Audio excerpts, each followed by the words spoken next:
నమస్తే మాస్టర్స్. మరణం మధురం, క్షణం క్షణం అనుభవైక జ్ఞానం అని జోర్డన్ మనకి ఇంగ్లీష్ లో ఇచ్చిన జ్ఞానాన్ని తెలుగులో స్వర్ణలత గారు తెలుగులోకి అనువదించారు. అది మరణం మధురం ఈ రోజు భాగానికి ఏంటో తెలుసుకుందాం. మనం ఎక్కడున్నామంటే ప్రస్తుతం ఆత్మల సమూహంలో ఆ లోకంలో ఉన్నాం అన్నమాట. అంటే దివ్యమైన ఆత్మలు పైలోకంలో ఎక్కడ ఉంటారో అక్కడ ఉన్నాము. అక్కడ ఆత్మలోకంలో అవి ఏం చేస్తుంటారు అనే విషయాన్ని చెప్పారనమాట. ఆకాశిక్ రికార్డ్స్ చూస్తారు. ఆ తర్వాత ఆకాశిక్ రికార్డ్స్ ఒంటరిగానే చూస్తాము, లేదంటే మార్గనిర్దేశకులతో అయినా చూస్తాము. తర్వాత మన జీవితంలో ఏదేది ముఖ్యమైనది ఎంపిక చేసుకుంటాము అన్నారు. మనమే ఎంపిక చేసుకొని మనమే సృష్టించుకుంటాము అని చెప్పారు. తర్వాత ఈరోజు కారణ పరిణామాల సంక్లిష్టత ఒకే ఒక్క క్షణంలో జరిగిన ఒకానొక ఎంపిక వలన సంవత్సరాల తరబడి కొనసాగే పరంపరను గురించి తెలుసుకోవడానికి కూడా మనం ఆకాశిక్ రికార్డులను పరిశీలిస్తాము. ఒక తండ్రి కొడుకు చెంపపై కొట్టి నువ్వు వెధవవి, నువ్వు మూర్ఖుడవి అన్న మాట అనేక తరాలు మదన పడేలా ప్రభావాన్ని ప్రారంభించవచ్చు. అయితే మనం మానవుల చర్యల ఫలితాలు మాత్రమే పరిశీలించము. మనం మార్పు యొక్క ప్రతి ఉపకరణాన్ని పరిశీలిస్తాం.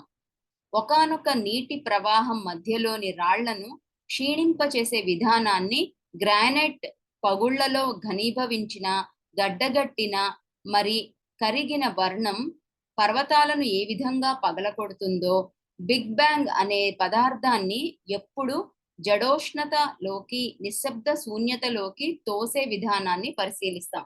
ఈ పారాగ్రాఫ్ చదివేసి నేను వివరంగా మాట్లాడుకుందామండి. ఇదేంటి అర్థం కావట్లేదు అనుకోవద్దు, నేను మళ్ళీ వివరంగా చెప్తున్నాను. ప్రతి స్థాయిలోనూ కారణ పరిణామాల గురించి చూస్తాము. దానివల్ల ఆత్మలు ప్రతి విషయాన్ని వెనక నుండి నడుపుతున్న శక్తిని అది భౌతిక శాస్త్రం కానీ లేదా మానవ ప్రయత్నం కానీ క్రమంగా గుర్తిస్తాయి. ఓకే, సో ఆకాశిక్ రికార్డ్స్ చూస్తున్నాం కదా, అక్కడ మన జీవితంలో ఎలాంటి పరిస్థితి మన గడిచిన జీవితం అంతా కూడా చూస్తారనమాట. అంటే ఇప్పుడు నేను మరణించేసి పైకి వెళ్ళిన తర్వాత ఈ లావణ్య అనే జన్మ ఏదైతే ఉందో ఆ లావణ్య జన్మలో ఏ ఏ సందర్భాలలో ఏమేమి ఎంపికలు చేసుకున్నాను అంటే, ఎంపిక చేసుకోవడం అంటే ఏంటంటే ప్రతి ఒక్కటి కూడా మన జీవితంలో ఎన్నుకొని పనిచేస్తాం అనమాట. అంటే ఇప్పుడు నేను ఈ రోజు ఇప్పుడు ఇలాగా క్లాస్ చెప్పాలా వద్దా అనేది నా సెలక్షన్, నేనే ఎంపిక చేసుకున్నాను. అట్లాగే క్లాస్ ఈ రోజు జస్ట్ ధ్యానం చేసి వదిలిపెట్టేద్దామా లేదంటే పుస్తకం చదువుదామా అనేది కూడా నా ఎంపికే. నేను మాట్లాడేటప్పుడు ఎటువంటి టోన్ తో మాట్లాడాలి, ప్రేమతో మాట్లాడాలా లేదంటే ఆవేశంతో మాట్లాడాలా, ఇతరులను బాధ పెడుతూ మాట్లాడాలా, ఇవన్నీ కూడా నా ఎంపికే అనమాట. ఇట్లా ప్రతి ఒక్కటి కూడా మనము జీవితంలో పొద్దున నిద్ర ఏ సమయానికి లేస్తున్నాము, అలారం మోగినప్పుడు లేవాలా లేదా పక్కకు తిరిగి పడుకోవాలా దగ్గర నుంచి, చాకు చేతిలో ఉన్నప్పుడు దాన్ని కూరగాయలు మాత్రమే కొయ్యాలా లేదా నన్ను నేను కోసుకోవాలా లేదా వేరే వాళ్ళని పొడి చేయాలా అనే దగ్గర నుంచి ప్రతి ఒక్కటి కూడా మనము ఈ జత బట్టలు ఈ రోజు ఇది వేసుకుందాము అని ఒకటి కాదు రెండు కాదు, ప్రతి ఒక్కటి కూడా మన ఎంపికే, మనం ఎన్నుకొని చేస్తున్నాం అన్నమాట. అర్జెంటుగా బాత్రూమ్కి వెళ్ళాలి, ఇప్పుడే వెళదామా కాసేపు ఆగి ఇది ఆపుకొని వెళదామా నేను అన్ని రకాల ఎగ్జాంపుల్స్ చెప్పడానికి ప్రయత్నం చేస్తున్నాను. సో ఏదైనా సరే మనమే ఎంపిక చేసుకుంటున్నాం. మనం అనుకుంటాం జీవితంలో వాళ్ళు ఎవరో ఇలా అన్నారు, నన్ను ఎందుకు ఇంత బాధ పెట్టారు, నా తప్పేముంది, నాకే ఎందుకు ఇది జరుగుతుంది, ఏదో జన్మలో చేసిన పాపం ఇప్పుడు ఎందుకు నేను అనుభవించాలి, ఇట్లా ఎన్నెన్నో అంటారు. కానీ కానే కాదనమాట. ప్రతి ఒక్కటి కూడా మనం ఈ జన్మలో ఇప్పుడు ఎంపిక చేసుకున్నాము. అది ఆకాశిక్ రికార్డ్స్ లో చూస్తాం అనమాట. ఇంకా ఏం చూస్తామంటే, నేను ఎంచుకున్న విధానం వల్ల నా జీవితం ఇలా ఉంది, అదే కనుక వేరే ఎంచుకొని ఉంటే వేరే విధంగా ఎలా ఉండేది, అది కూడా ఆకాశిక్ రికార్డ్స్ లో చూస్తాం అనమాట. ఇప్పుడు ఒకే ఒక్క క్షణంలో జరిగిన ఒక ఎంపిక దగ్గర నుంచి సంవత్సరాల తరబడి మార్పులు చెందే ఎంపిక వరకు మొత్తం మనమే పరిశీలిస్తాం అనమాట. ఆకాశిక్ రికార్డ్స్ లో మనం అది పరిశీలించే అవకాశం ఉంటుంది. ఇందాక చెప్పిన ఎగ్జాంపుల్, ఒక కొడుకు చెంప మీద తండ్రి కొట్టి నువ్వు అసలు పనికిరావు, దేనికి పనికిరావు అన్నప్పుడు ఆ ఆ పిల్లవాడు ఆ రోజు అప్పటికప్పుడు నేను ఏమి పనికి రానా, నా వలన ఏమి పని జరగదా అని ఒక్కసారి అని తను ఫెయిల్ అయిపోయిన విధంగా భావించి తగ్గిపోయే అవకాశం ఒకటైతే, తను ఇంకా అక్కడ స్టార్ట్ అయిన ఆ ప్రయాణము ఆ ఇతరుల చేత తిట్టించుకుని అవమానింపబడి తన తన మీద తనకి నమ్మకం లేకుండా, కాన్ఫిడెన్స్ లేకుండా అయిపోయే రకము అది అలాగే పెద్దదయ్యి అయ్యి తను పెద్దవాడిగా అయినా తన తర్వాత తరాల వాళ్ళకి కూడా తన తండ్రి చేత ఏమేం మాటలు అనిపించుకున్నాడో తన కొడుకు కూడా తను అలాగే అనడము, అలా ఎన్నో తరాలు కొనసాగడం కూడా జరిగే అవకాశం ఉందన్నమాట. సో ఇప్పుడు మొట్టమొదట ఆ తండ్రి మొట్టమొదటిసారి ఆ కొడుకుని అన్నప్పుడు ఆ అది ఎంతగా ప్రభావం చూపిస్తుంది అన్నది అతను ఆకాశిక్ రికార్డ్స్ చూసుకున్నప్పుడు తెలుస్తుంది అనమాట. అరే నేను ఆ రోజు అన్న మాట తరాలు తరాలు వంశం అంతా కూడా నిర్వీర్యం అయిపోయేలాగా చేసింది. ఎలా అన్నారంటే, ఒక నీటి ప్రవాహంలో రాయి ఉన్నప్పుడు దాన్ని ఆ రాళ్ళని అరగదీసి పెద్ద పెద్ద బండరాళ్ళు కాస్త ఇసుక రేణువలంత చిన్నగా మారిపోతాయి అన్నమాట. అలాగా ఎలా అయితే అవుతుందో అట్లాగే పెద్ద పెద్ద బిగ్ బ్యాంగ్ థియరీ లాగా, అంటే పెద్ద పెద్ద గ్రహాలు కూడా చిన్న చిన్న డస్ట్ లాగా మారిపోతాయి అన్నమాట. దేనికి ఉష్ణము అంటే వేడికి, నిశ్శబ్దానికి, ఇవన్నిటికీ కూడా అలా మారిపోతుంది. అలాగా వీళ్ళు ఏం చెప్తున్నారంటే ఆకాశిక్ రికార్డ్స్ లో మనము ఒక వ్యక్తి యొక్క మనం మాట్లాడిన మాట లేదా మనం ఎంపిక చేసుకున్న ప్రవర్తన ఏదైనా సరే ఒక వ్యక్తి యొక్క ప్రవర్తన దగ్గర నుండి పర్వతాలు బద్దలు కొట్టి లేదా గ్రహాలు బద్దలు కొట్టుకునేంత వరకు కూడా మార్పు చెందే అవకాశం అనమాట. మన మాటకి అంత శక్తి ఉంటుంది. అనసీమ గారు చదువుతున్నారు ఇప్పుడు ఏంటి ఏం శక్తి అమ్మా మీరు చదివేది?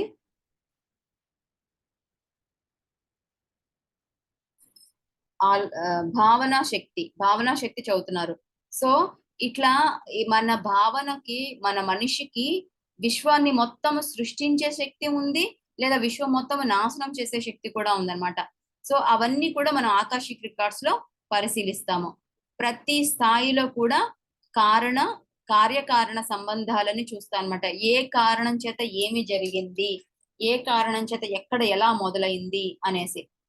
ఇప్పుడు మనకి భక్తి మార్గంలో ప్రవచనాలలో అలా చెప్తారన్నమాట. మనం ఏదైనా ఒక గుడికి అశౌచంగా ఉండి వెళ్ళకూడదు, అది తరతరాల్ని మనల్ని పట్టి కుడిపేస్తుంది అని చెప్తుంటారన్నమాట. అంటే ఏంటంటే మాస్ లెవెల్లో తప్పు చేసినప్పుడు ఎంతో మందికి అది చాలా కష్టపడాల్సి వచ్చింది అనుకోండి. మాస్ లెవెల్లో వేరే వాళ్ళు కష్టపడితే ఆ పాపము మనకి జన్మ జన్మలకి వస్తుంది అనమాట, తరతరాలు బాధపడాల్సి వస్తుంది అని చెప్తున్నారు.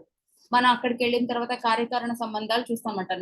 నా ఎందుకు నేను ప్రతి జన్మలోనూ ఇలా ఎందుకున్నాను, లేదంటే ఈ జన్మంతా ఎందుకు దుఃఖంతో లేదంటే పేదరికంలో ఉన్నాను అంటే ఎప్పుడో ఎక్కడో ఏదో జన్మలో చేసినది ఇక్కడ ఉంది అని మనం అర్థం చేసుకోగలుగుతాం అన్నమాట. అది ఆ శక్తి అనేది మన భౌతిక శాస్త్రము అంటే ఫిజికల్ లెవెల్లో కానీ సోల్ లెవెల్లో కానీ ఎలాంటి పరిస్థితులు పరిణామాలు జరిగాయి ఇవన్నీ కూడా కార్యకారణ సంబంధాన్ని మనం అక్కడ చూడగలుగుతాము, తెలుసుకోగలుగుతాము. కారణ పరిణామ నియమాలకు సంబంధించినంత వరకు ఇంకా ఆకాశిక్ రికార్డులను పరిశీలించినంత వరకు మార్పు నియమాలు ఉన్నాయి. ఈ నియమాలు ఆత్మలను కారణ పరిణామాలకు అంతరాయం కలిగించడానికి అనుమతించి సంఘటనలను దారి మళ్లించే సచేతనమైన జోక్యాన్ని నిర్దేశిస్తాయి. ఒకానొక నది మీద నిర్మించిన ఆనకట్ట నదీ ప్రవాహాన్ని మళ్లించినట్లే మార్పు నియమాలు వివేకవంతంగా సరియైన సమయంలో ఆచరించబడితే చరిత్రను పునః నిర్దేశించవచ్చు. నేను ఆవలి జీవితంలో చాలా సమయాన్ని ఈ మార్పు నియమాలు పరిశీలిస్తూ గడిపాను. రాబోయే జన్మలలో నా పనిలో కొంత భాగం భూ సంఘటనల ప్రవాహాన్ని వేగవంతం చేయడానికి ఈ జ్ఞానం ఉపయోగించవలసి వస్తుంది ఏం చెప్తున్నారంటే ఆ కార్యకారణ సంబంధాలు, ఆ నియమాలు అంటే ఈ పని చేస్తే ఇది అవుతుంది ఇట్లా కొన్ని నియమాలు ఉన్నాయన్నమాట విశ్వంలో. ఆ నియమాలన్నీ కూడా మనము ఆకాశిక్ రికార్డ్స్ లో పరిశీలించవచ్చు. అంతేకాదు ఆ మార్పులకి కూడా ఒక నియమం ఉంది. అంటే ఆల్రెడీ రాసి ఉంటుంది. ఆల్రెడీ ఇదంతా ఇలాగే జరగాలని ఉంటుంది. కానీ మనం దాన్ని ఇప్పుడు మార్పు చెందించవచ్చనమాట. ఎలా అంటే ఒక నది ఒక గొప్ప నది మీద ఆనకట్ట కట్టి మనం దాని ప్రవాహాన్ని పక్కదారి మళ్ళిస్తాం కదా! అప్పుడు ఆహ్, ఇంకొక అరగంటలో అది సముద్రంలో కలుస్తుంది అనేది మార్చేసాము. పలానా రాయి మీద నుండే ఈ నీళ్లు వెళ్ళాలి అనేది మార్చేసాము. వేరే ఊరికి మళ్ళించేసాం. వేరే పొలాల దగ్గరికి మళ్ళించాము. అట్లా ఆల్రెడీ సృష్టిలో ఉన్నదాన్ని మనం ఎలా అయితే మళ్ళిస్తున్నామో, మనది కూడా మన కార్యకారణ సంబంధాలన్నీ కూడా మనము చేసే కొన్ని పనుల ద్వారా వాటిని మళ్ళించవచ్చనమాట. ఆ మార్పులని సాధించవచ్చు. జోర్డన్ ఏం చెప్తున్నారంటే ఆహ్, వివేకవంతంగా సరియైన సమయంలో ఆచరించబడితే చరిత్రను పునః నిర్దేశించవచ్చు. అంటే ఏదంటే అది తప్పు పనులు చేయకూడదు. చాలా ఆచరణలు ఆహ్, ఎంతో వివేకంతో అంటే ఎంతో జ్ఞానంతో, తెలివితేటలతో ఈ పని ఇలా చేయడం వలన నా జీవితాన్ని నేనే సరిదిద్దుకుంటాను అని. ఇప్పుడు మనకు ఎన్నో ఎగ్జాంపుల్స్ ఉన్నాయండి. నరేంద్ర మోదీ గారున్నారు. టీ అమ్ముకునేవారు దేశ ప్రధాని అయ్యారు. దేశ ప్రధాని ఏదో ప్రధాని అవ్వలేదు. ఎంతో మంది యొక్క ప్రేమని అందుకునేలాంటి గొప్ప వ్యక్తిత్వం ఉండే వ్యక్తిగా ఆయన రాజ్యమేలుతున్నారు. అట్లాగే ధీరూభాయ్ అంబానీ ఆయన సైకిల్ మీద వ్యాపారం చేసుకుంటూ ఉండేవాళ్ళు. సైకిల్ మీద తిరుగుతూ. కానీ ఇప్పుడు దేశ ఆర్థిక వ్యవస్థని వారు నిర్దేశిస్తున్నారు వాళ్ళ వంశంలో వాళ్ళు. అట్లాగే ఆసియా ఖండంలో ఇంకా ఈస్ట్ ఆసియా అన్నట్లో కూడా వీరే డబ్బుండేవాళ్ళుగా ఎన్నో సంవత్సరాల నుంచి రికార్డులో ఉన్నారు. అంటే ఏంటి? వాళ్ళు నిర్ణయించుకున్నారు. ఎప్పుడు నా జీవితం ఇలాగే ఉంటుంది అనుకోకుండా వాళ్ళ జీవితాన్ని వాళ్ళు నిర్దేశించుకున్నారు. మార్చుకున్నారు. ఒక తెలివైన పని చేయడం వల్ల మొత్తం మార్పు చెందిందనమాట. వాళ్ళ తర్వాత తరాలందరూ మారిపోయారు కదా! ఎంతో డబ్బుండే వాళ్ళుగా మారిపోయారు కదా!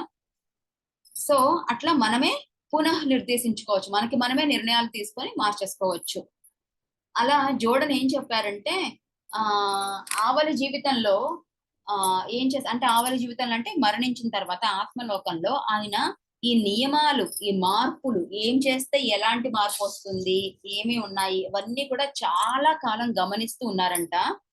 తర్వాత మళ్ళీ ఆయన తర్వాత జన్మలు ఎప్పుడైతే తీసుకుంటారో ఈ ఈ మార్పులు ఇవన్నీ తనకు ఆ జ్ఞానం అందుకొని ఉన్నారు కాబట్టి తను జన్మలలో ఎలాంటి జన్మ తీసుకోవాలనుకుంటున్నారంటే తన తీసుకున్న నిర్ణయం వలన భూమి యొక్క సంఘటనలలో మార్పు వచ్చేసే విధం అంత జ్ఞానము తను తీసుకొని అవి ఉపయోగిస్తాను అని చెప్తున్నారనమాట. భూమి యొక్క సంఘటనల్లో మార్పు అంటే ఇందాక మనం చెప్పుకున్నట్టు మోదీ గారు అయోధ్య నిర్మాణం చేశారు. అంటే భూమి యొక్క భారతదేశపు యొక్క చరిత్రలో మార్చేశారు కదా ఆయన. అట్లాగే కాశీలో శివుడి గుడి మసీదు దగ్గర నుంచి తీసుకొచ్చి మళ్ళీ కట్టించారు. ఇట్లా ఎన్నో కూడా చరిత్రలో మార్పు తీసుకొచ్చారు. అలాగే కూడా జోర్డన్ చెప్తున్నారన్నమాట. నేను ఎంతో జ్ఞానాన్ని సంపాదిస్తున్నాను. అవన్నీ కూడా భూమి మీదకి మళ్ళీ నేను వచ్చిన తర్వాత భూమి యొక్క సంఘటనలను చరిత్రనే నేను మార్చేంతగా జ్ఞానం ఇది ఉపయోగపడుతుంది నాకు అంటున్నారు. ఈ మార్పు నియమాలు అనేవి జూడోల మార్షల్ ఆర్ట్స్ ను పోలి ఉంటుంది.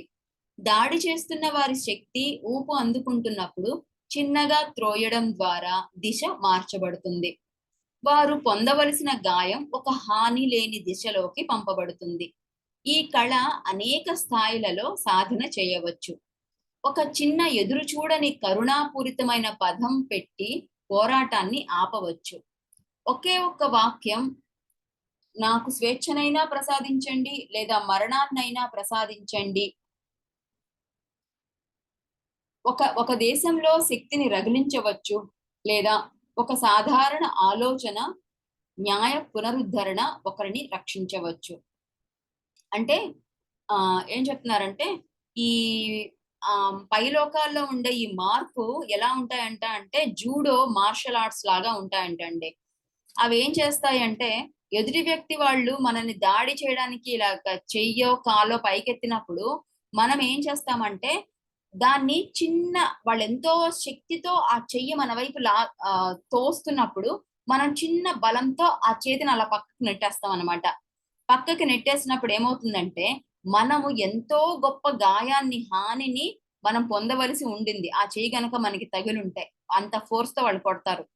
అలాంటిది మనము ఎటువంటి హాని లేకుండా ఆ మనము రక్షించబడతాం అన్నమాట. అది వేరే దిశలోకి ఎవ్వరికి తగలకుండా గాల్లోకి ఆ శక్తి అంతా వెళ్ళిపోయేలాగా మనం దాన్ని తోసేస్తాం అనమాట. ఇది ఒక కళ. మార్షల్ ఆర్ట్స్ అనేది ఒక కళ.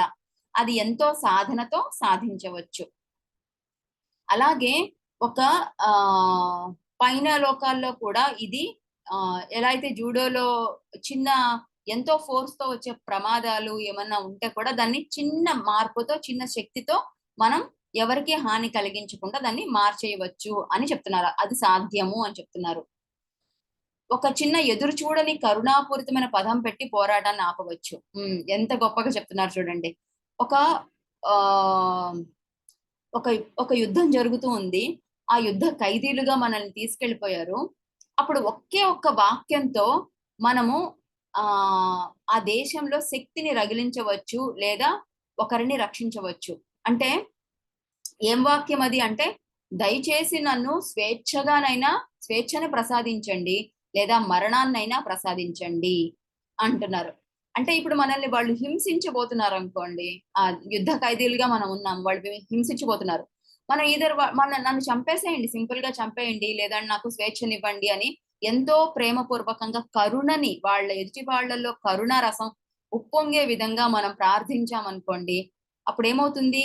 ఈదర్ మన మన సొంత దేశంలో మనల్ని వాళ్ళు ఒకవేళ చంపేశారనుకోండి, మన దేశంలో మన మీద నన్ను చంపినందుకు వాళ్ళకి ఒక కోపం రగిలించే విధంగా మనం చేస్తాం అన్నమాట.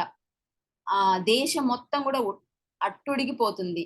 ఆ ఒక ప్రియమైన వ్యక్తిని చంపడము ఇలా చేయడం వలన. సో వాళ్ళ దేశం మొత్తం దేశ ప్రజల మొత్తంలో ఆ శక్తిని రగిలించిన వాళ్ళం అవుతాం అనమాట చిన్న పనితో.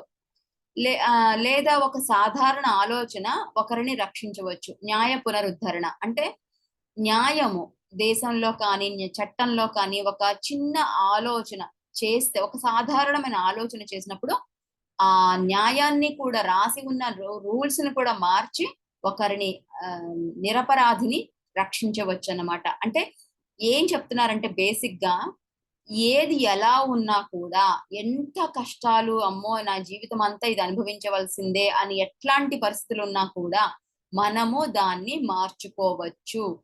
చిన్న ఆలోచనతో కానీ చిన్న శక్తితో కానీ చిన్న మార్పు ఏదైనా చేసి మన అలవాట్లు కానీ మాట్లాడే విధానం ఏదో ఒకటి చేసి మొత్తము మనము మార్చి వేసేయవచ్చు అని దృఢంగా ఉదాహరణలతో చెప్తున్నారు.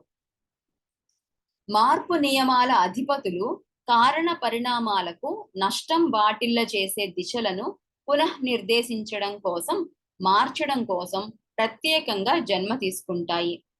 లింకన్, గాంధీ, గోర్బచేవ్ మరియు క్రీస్తు వంటి ఆత్మలు కొంతమందికి కొంత ముందుకు జరిపి మానవ గమ్యాన్ని చైతన్యాన్ని రూపొందించే శక్తులను శాశ్వతంగా మార్చాయి. నా పని మార్పుపై కేంద్రీకరించడం అయితే మిగిలిన ఆత్మలు స్వస్థతాధిపతులుగా సృష్టికర్తలుగా జీవితాన్ని ఇచ్చేవారుగా గ్రంథాలయ అధికారులుగా నిర్వాహకులు నాయకులు ఇంకా అనేక పాత్రలు పోషించడం. ఈ ఆధ్యాత్మిక వృత్తులు ప్రత్యేకంగా ఒక్కొక్కరికి ఒక్కొక్క ప్రత్యేక శిక్షకులతో నిర్దేశకులతో కూడిన క్షేత్ర మిత్రులుగా చేయబడతాయి. ఈ శిక్షణ అంతా ఇంకా మేము ఆనందిస్తున్న వినోదాలు అన్ని నిర్దేశకులు పర్యవేక్షిస్తూనే ఉంటారు. మాకు ఎంపికలు ఉంటాయి. అయితే తల్లిదండ్రులు తమ పిల్లల జీవితాలను రూపొందించిన విధంగానే నిర్దేశకులు మా వివరాల జాబితాను సృష్టించి మా చర్యలను రూపొందిస్తారు. వారు మన పాఠశాలలో ఉపాధ్యాయులు, ప్రధానాధికారులు, వినోదాలలో మన శిబిర నిర్వాహకులు. ఆవలి జీవితానికి పగలు రాత్రి పని సమయం విశ్రాంతి సమయం అనేవి లేవు. విశ్రాంతి సమయం పని సమయం అనేవి లేవు. తినవలసిన మరియు నిద్రించవలసిన అవసరం లేవు. భూమిపై మన జీవితాలను రూపొందించే నమూనాలు ఉండవు. ఈ అమరికలు సృష్టించడానికి మనకు నిర్దేశకులు అవసరం. ఓకే, ఇంకా ఉదాహరణలు చెప్తున్నారన్నమాట. భూమి మీద ఇలా మార్పులు తెచ్చి మొత్తం భూమి యొక్క చరిత్రను, మనుగడను, మనుషుల యొక్క ఆలోచన విధానాన్ని మార్చేసిన ఎవరైతే ఉన్నారో వాళ్ళు ప్రత్యేకంగా జన్మలు తీసుకున్నారంట. ఎవరు? ఈ కారణ పరిణామాలకు ఎప్పుడైతే నష్టం వాటిల్లుతుందో అప్పుడు దాన్ని పునరుద్ధరించడం కోసం అనేసి ఈ గొప్ప గొప్ప అధిపతులు, మార్పు నియమాల అధిపతులు అన్నమాట. అంటే వాళ్ళు అదొక లోకం అనుకుందాము, అదొక డైమెన్షన్. వాళ్ళ పని ఏంటి అంటే భూమి మీద వచ్చే మార్పులను గమనించుకుంటూ అది అంతకంటే ఎక్కువ చెడుగా వెళ్ళకూడదు, దీన్ని అర్జెంట్ గా మార్చేసేయాలి అని అనుకొని గొప్ప గొప్ప అధిపతులు ఉంటారు. వాళ్ళు భూమి మీద జన్మలు తీసుకుంటారంట. అంటే కారణ జన్ములు అంటాము. ఈ కారణ జన్ములు అనే వాళ్ళు ఒకరు కాదు, ఎక్కడో మారుమూల గ్రామంలోనో ఎక్కడో పుడతారు. కానీ వాళ్ళు చేసే పనుల వలన, వాళ్ళ ఎంపికల వలన ప్రపంచం మొత్తానికి వాళ్ళు నిర్దేశకులుగా మారతారన్నమాట. ప్రపంచంలో ప్రతి ఒక్కరికి వారి పేరు అంటే తెలిసిపోతుంది. చరిత్రను సృష్టిస్తారు, ఈ చరిత్రను తిరగ రాస్తారు. అటువంటి కారణ జన్ములుగా వాళ్ళు పుడతారన్నమాట. అధిపతులు పైలోకాల నుంచి వస్తారు. వారిలో ఉదాహరణకి లింకన్, గాంధీ, గోర్బచేవ్ మరియు క్రీస్తు వంటి ఆత్మలు, గొప్ప గొప్ప ఆత్మలు భూమి మీదకి వచ్చి ఆ మానవ గమ్యాన్ని, చైతన్యాన్ని మార్చారనమాట. ఆ శక్తులను శాశ్వతంగా మార్చేశారు. ఆ చెడు ఏమైనా ఉంటే గనక ఆ సమయంలో దాన్ని శాశ్వతంగా మార్చేశారు. మనకి తెలుసు గాంధీ గారు ఎంతో కష్టపడ్డారు. అఫ్ కోర్స్ చాలా మంది స్వాతంత్ర పోరాటం చేసిన వారు ఉన్నారు.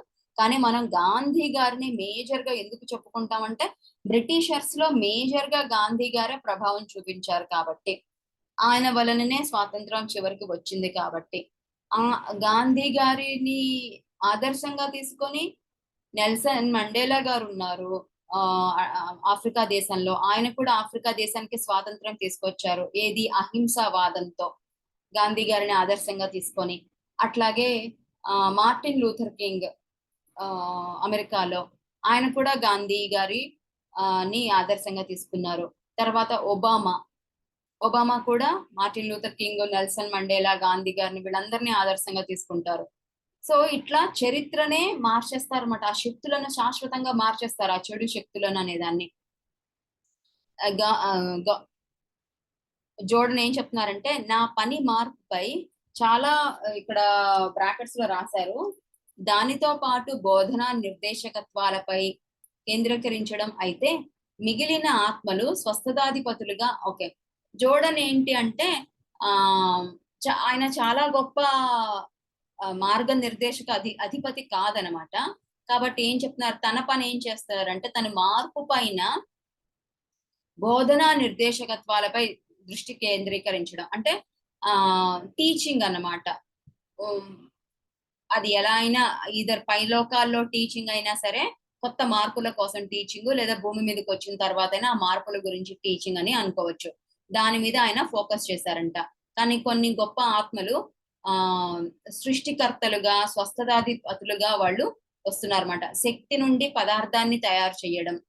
అంటే పైలోకాల్లో మనకి పదార్థం అనేది ఉండదు, ఇది అందరికీ తెలిసిన విషయమే. పైలోకాల్లో మనకి పంచభూతాలతో భూమి మీద ఎలా అయితే శరీరం నిర్మించబడి ఉందో, పైలోకాల్లో అలా ఉండదు. కేవలం శక్తి శరీరాలు, శక్తి లోకాలు ఉంటాయన్నమాట. అంటే అది కాస్మిక్ ఎనర్జీతో ఉంటుంది. ఎప్పుడు కావాలంటే అప్పుడు, ఏది కావాలంటే అది సృష్టించబడుతుంది. అంటే పైలోకాలకి వెళ్ళిన తర్వాత నేను పైలోకంకి వెళ్ళిన తర్వాత మా అమ్మని మిస్ అయిపోతున్నాను అని అనుకోగానే మా అమ్మ అక్కడ కనిపిస్తుంది. నాకు భూమి మీద నా ఇష్టమైన పెట్ ఉంది, నా ఇష్టమైన కుక్క పిల్ల ఉంది, అది ఎలా ఉందో ఏంటో అని అనుకోగానే నాకు అక్కడ పైన నాకు ఆలోచన ద్వారా అక్కడ కుక్క పిల్ల సృష్టించుకుంటాను అనమాట. ఇట్లా పైలోకాల్లో శక్తి ఉంటుంది. ఆ శక్తి నుండి పదార్థాన్ని తయారు చేయడం. అంటే శక్తితో సరిపోదు కదా, భూమి మీదకి రావాలంటే మన మళ్ళీ పంచభూతాలతో శరీరం తయారు కావాలి. కాబట్టి ఆ శక్తితో పదార్థాన్ని తయారు చేసే గొప్ప గొప్ప అధిపతులు వాళ్ళు ఉంటారనమాట. తర్వాత వాళ్ళు జీవితాన్ని సృష్టిస్తారు, సృష్టికర్తలుగా ఉంటారు. తర్వాత చైతన్యపు ఆదిమి రూపాలతో మొదలు పెట్టడం. అంటే వాళ్ళందరూ చాలా గొప్ప కారణ జన్ములు కదా! చాలా గొప్ప చైతన్యాన్ని భూమి మీదకి తీసుకురావడానికి వర్క్ చేస్తుంటారన్నమాట. అట్లాగా గ్రంథాలయ అధికారులు అంటే ఒక లైబ్రరీలో అధికారులుగా ఉండాలంటే వాళ్ళు ఎంతో ఎడ్యుకేషనల్ గా వాళ్ళు ఎంతో చదివి ఉండాలి, ఎంతో జ్ఞానం ఉండాలి. కొన్ని వేల పుస్తకాలు చదివి ఉంటారన్నమాట వాళ్ళు. సో అటువంటి జ్ఞానవంతులు ఆ ప్రతి ఆత్మ పొందిన జ్ఞానాన్ని, అనుభవాన్ని పోగు చేసి ఒకానొక కేంద్ర డేటా బ్యాంక్ లో సామూహిక చైతన్యంలో ప్రవేశపెట్టడం. ఓకే.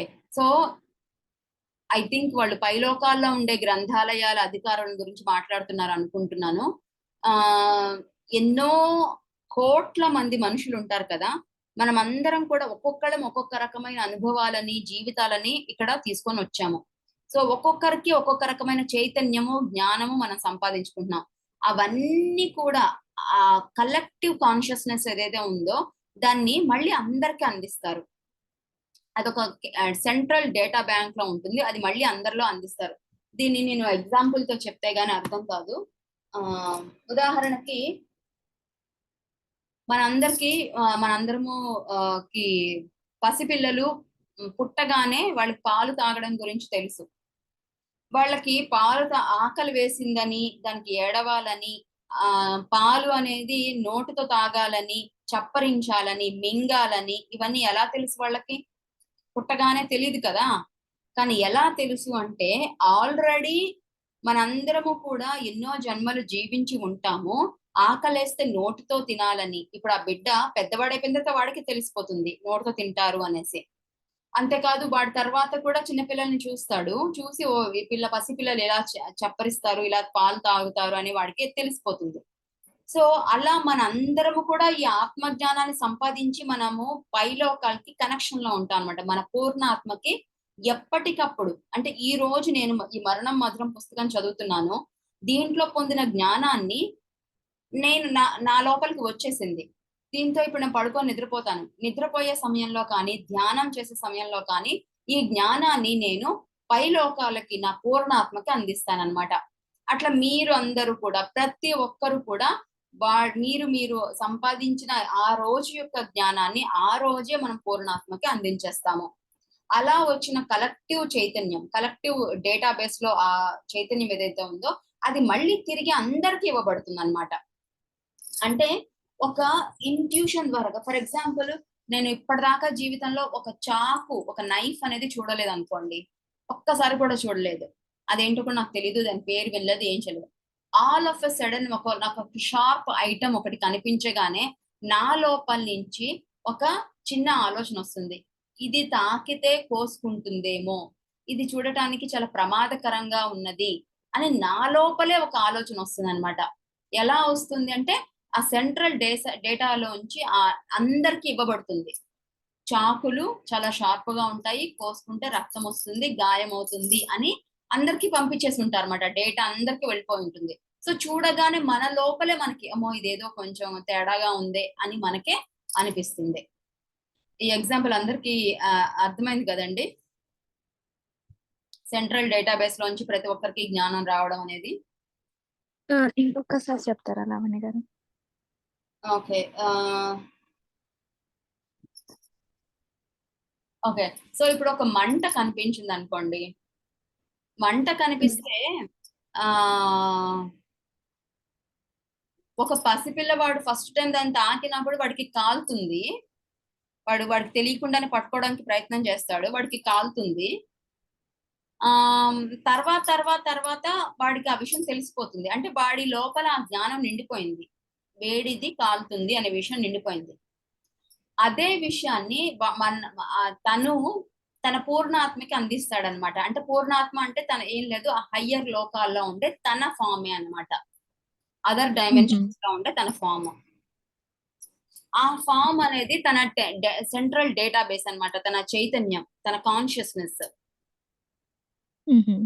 సో ఇతను తన నేర్చుకున్న విషయాలన్నీ కూడా సెంట్రల్ డేటాబేస్ లోకి పంపిస్తాడు. అట్లాగే ప్రతి ఒక్కరు కూడా పంపిస్తారు.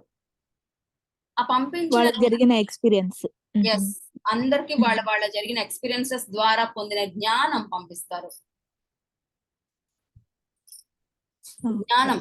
Okay, okay. పంపించినప్పుడు మళ్ళీ అదంతా కూడా ఆ డేటాబేస్ లో అదంతా కూడా సంకలనం చేసి ఒక కన్సాలిడేట్ చేసి మళ్ళీ తిరిగి అందరికి చేరబడుతుంది. ఎట్లా అయితే మనము గవర్నమెంట్ కి ట్యాక్స్ కడతాం కదా, ఇప్పుడు నేను కడతాను, మీరు కడతారు, అందరు కడతారు. ఆ ట్యాక్స్లన్నీ కలిపి వాళ్ళు మళ్ళీ ఏం చేస్తారు, మళ్ళీ మనందరికి రోడ్లు వేస్తారు, కరెంటు, స్ట్రీట్ లైట్స్ ఇవన్నీ వేస్తారు కదా, జనాలకే వాడతారు. మళ్ళీ అదే వాడతారు కదా. సేమ్ అదే విధంగా మనం సంపాదించి జ్ఞానం మళ్ళీ హయ్యర్ లోకాలకి ఇస్తే వాళ్ళ ఎన్ని కూడా సంకలనం చేసి మళ్ళీ తిరిగి మనకే ఇస్తారనమాట. ఎక్కడో ఏదో మూల అండమాన్ లోనో ఎక్కడో జరిగిన ఆ విషయము, ఆ జ్ఞానము అక్కడి నుంచి మనకి చేరవేయబడుతుంది ఈ కలెక్టివ్ కాన్షియస్నెస్ వలన. అందుకోసమే ఎవ్రీ జనరేషన్ అడ్వాన్స్డ్ గా పుడతారు. ఓహో, ఓకే. అందుకే కదా ఇప్పుడు ఒక 1000 సంవత్సరాల క్రితం ఉండే జ్ఞానానికి ఇప్పటికి ఎంతో తేడా ఉంది, ఎంతో టెక్నాలజీ ఉంది. మన అమ్మ వాళ్ళకి ఇప్పటికీ సెల్ ఫోన్ ఇచ్చి కొనిచ్చినా కూడా దాన్ని ఎలా వాడాలో తెలియదు. మన ఇప్పుడే పుట్టిన ఒక 6 నెలల పిల్లోడు టక టక టక తిప్పేస్తాడు సెల్ ఫోన్ లో యూట్యూబ్ వీడియోస్. ఎలా అంటే మనమేం వాడికి లాంగ్వేజ్ తో నేర్పించలేదు, మనం వాడికి కూర్చోబెట్టి నాన్న ఇలా తిప్పాలి అని కూడా చెప్పలేదు. ఊరికే ఇంకా మన అమ్మకి వాట్సాప్ లేదా సెల్ ఫోన్ లో ఏదైనా వీడియో పంపిస్తే ఎట్లా చూడాలి అనేది మనం ఎన్నోసార్లు చూపిస్తాం. చూసి చూసి చూసి అమ్మ పో, నాకేం రాదులే పో, వదిలేసేయి నన్ను అంటుంది. కానీ పిల్లవాడు మనల్ని చూసి టక్క టక్క మార్చేసుకొని నేర్చేసుకుంటాడు. వాడికి 10 ఏళ్ళు వచ్చేసరికి వాడు మనకి నేర్పిస్తాడు టెక్నాలజీ. సో అదనమాట. అంటే మనం సంపాదించిన జ్ఞానము సెంట్రల్ డేటాబేస్ కి వెళ్ళి నెక్స్ట్ జనరేషన్ కూడా వచ్చేసింది. ఓవరాల్ గా అందరికి పాస్ అవుతుంది. ఎస్, ఓవరాల్ గా అందరికి పాస్ అయిపోతుంది. పాస్ అవుతుంది. ఓకే అండి.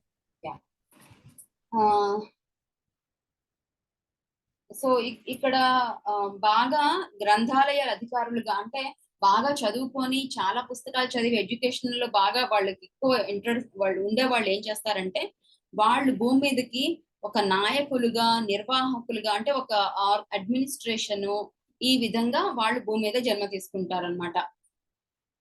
తర్వాత ఆధ్యాత్మిక వృత్తులు ప్రత్యేకంగా ఒక్కొక్కరికి ఒక్కొక్క ప్రత్యేక శిక్షకులతో, నిర్దేశకులతో కూడిన క్షేత్ర మిత్రులుగా చేయబడతాయి.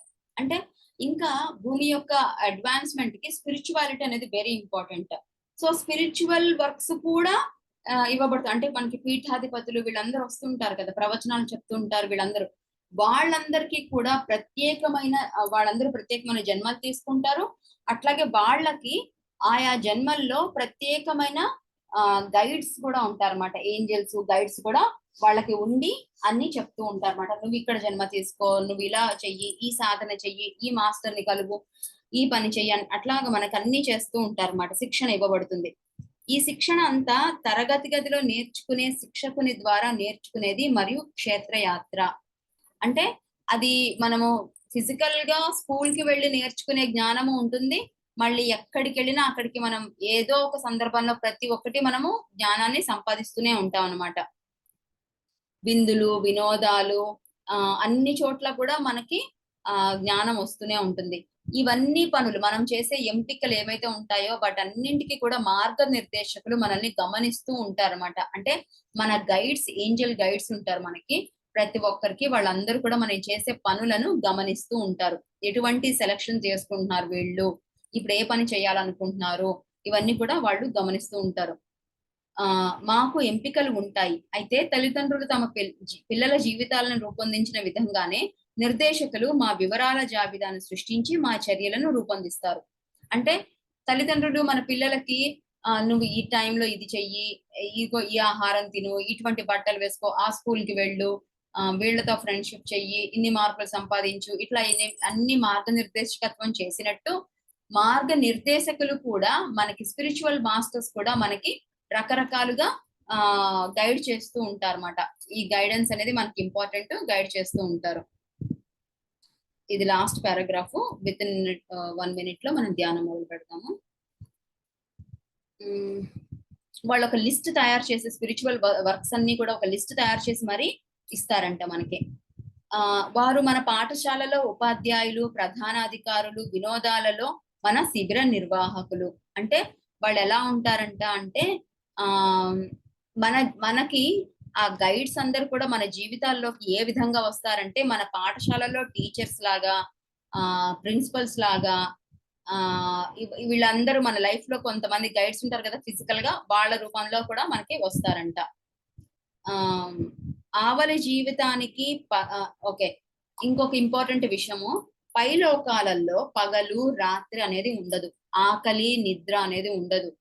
సో అసలు మనము పైలోకాల్లో సంపాదించడము, వేరే వాళ్ళని చూసుకోవడం, ఇప్పుడు మనకు ఒక భార్య ఉంది అంటే ఆమె తన భర్తని చూసుకోవాలి, పిల్లల్ని చూసుకోవాలి, అత్తమామల్ని చూసుకోవాలి, భవిష్యత్తు చూసుకోవాలి, అందరిని చూసుకుంటూ జాగ్రత్తగా చేసుకోవాలి కదా. కానీ అక్కడ పైలోకాల్లో భార్య లేదు, భర్త లేదు, ఎటువంటి అసలు మన ఆడ కాదు మగ కాదు, ఒక ఆత్మ రూపంలో ఉంటాం అన్నమాట, ఒక శక్తి రూపంలో ఉంటాం. కాబట్టి ఎవరి పాటికి వారు స్వేచ్ఛా జీవులు. నేను పొద్దున్న లేవాలి అనేది లేదు, ఎందుకంటే పగలనేదే లేదు, నాకు నిద్ర రాదు, నిద్ర లేదు కాబట్టి నాకు నిద్రపోవడం అనేది లేదు, సో ఆకలి లేదు కాబట్టి వంట చేసుకోవడాలు, వంట చేయడం కోసం తిండి సంపాదించుకోవడాలు, లేదా జాబ్ చేయడాలు, ఇవేమీ లేవన్నమాట. అంటే భౌతిక శరీరానికి సంబంధించిన పనులేవి అక్కడ ఉండవు, ఎటువంటి రిలేషన్స్ ఉండవు, అందరూ ఫ్రెండ్స్ మాత్రమే ఉంటారన్నమాట, అందరూ ఫ్రెండ్లీగా ఉంటారు. కాబట్టి బోలెడంత టైం ఉంటుంది మనకి అక్కడ. ఆ భూమిపై మనం ఏమేమి పనులు చేస్తామో అవన్నీ అక్కడ ఉండవు, కేవలం ఆట పాట, ఏదైనా కొత్త విషయాలు నేర్చుకోవడము, లేదంటే ఫైన్ ఆర్ట్స్, సంగీతము, డాన్స్, పెయింటింగ్స్, స్కల్ప్చర్, ఇవన్నీ నేర్చుకోవడాలు, ఇట్లాంటివన్నీ నేర్చుకోవడాలు, దాని మీద ఇంట్రెస్ట్ పెంచుకోవడాలు, నెక్స్ట్ తీసుకునే జన్మ గురించి ప్రణాళిక వేసుకోవడము. ఈ జన్మ, ఇప్పుడు నేను పైలోకంలో నేను సంగీతం నేర్చుకుంటాను, సో నెక్స్ట్ జన్మ నాకు పుట్టడంతోనే సంగీతం మీద ఆసక్తి ఉంటుంది అనమాట. సో ఇట్లా ఆ పుట్టగానే వీళ్ళు వాళ్ళని ఏదో అంటారు, మాట మర్చిపోయినా, పుట్టగానే వాళ్ళు ఎంతో గొప్పగా ఆ ఫైన్ ఆర్ట్స్ లో ఏదో స్పెషల్ క్వాలిటీస్ ఉంటాయి అనమాట వాళ్ళందరికీ కూడా. సో అలాంటి జన్మ తీసుకోవడం కోసం అక్కడే మనం ప్రిపరేషన్స్, చదువుకోవడం, నేర్చుకోవడం ఇవన్నీ చేస్తూ ఉంటాం అనమాట. ఇవన్నీ కూడా పైలోకాల్లో ఒక ప్రణాళిక ప్రకారము చక్కగా వెళుతూ ఉంటుంది. అందుకోసం మనకు అక్కడ గైడ్స్ అనేవాళ్ళు ఉంటారన్నమాట, మార్గ నిర్దేశకులు ఉంటారు. సో మనం ఇప్పుడే జన్మ ముగించేసి అక్కడికి వెళ్ళినా కూడా నువ్వు ఇంకొన్ని రోజులు ఇక్కడే రెస్ట్ తీసుకో అను, లేదంటే నువ్వు చాలా చక్కగా లైఫ్ అక్కడ ఎంజాయ్ చేసి, నువ్వు లావణ్యగా చాలా మంచిగా లైఫ్ లీడ్ చేసేసి వచ్చావు, సో కొన్ని రోజులు లైఫ్ ఇక్కడ రెస్ట్ తీసుకోను, ఇప్పుడు టైం అయింది ఇంకా నువ్వు ఏదన్నా నెక్స్ట్ జన్మకి రెడీ అవ్వు అని, ఫలానా ఫ్యామిలీలో పుడితే నీ నెక్స్ట్ స్పిరిచువల్ అడ్వాన్స్మెంట్ బాగుంటుందని, అన్ని వాళ్ళు మనకి తగ్గట్టుగా, మన ప్రయాణానికి, మన ఎంపికకు తగ్గట్టుగా వాళ్ళు మనల్ని నిర్దేశిస్తారనమాట. అది ఈ రోజు పాఠం. నేను రికార్డింగ్ ఆఫ్ చేస్తాను. డౌట్ చెప్పండి అమ్మా. పైలోకాలకి వెళ్తే మరి శరీరం ఉండదు కదా, ఒక ఆత్మ మాత్రమే కదా. అవును. ఆత్మ ఇవన్నీ ఎలా నేర్చుకోగలదు, శరీరం లేదు. ఆత్మ అంటే చైతన్యం, కాన్షియస్నెస్ కదా. అంటే ఇప్పుడు నేను మరణించగానే, జోడని ఒక్కడ దాంట్లో చెప్పారు, మరణించగానే ఈ ప్రస్తుత జన్మ యొక్క జ్ఞాపకాలన్నీ వెంటనే ఉంటాయి. వాళ్ళు స్వస్థతా స్థలానికి వెళ్తారు కదా, స్వస్థతా స్థలానికి వెళ్ళిన తర్వాత ఈ జన్మలో ఉండే గాయాలు, మానసికంగా బుద్ధిపరంగా ఉండే గాయాలన్నీ మాంచుకునేలాగా చేస్తారు, పవిత్రంగా అయ్యేలా చేస్తారు. కానీ ఈ జన్మలో మనం నేర్చుకున్న పాఠాలన్నీ మాత్రం మన జ్ఞానం మనతోనే ఉంటుంది. ఆత్మకి ఉంటుంది.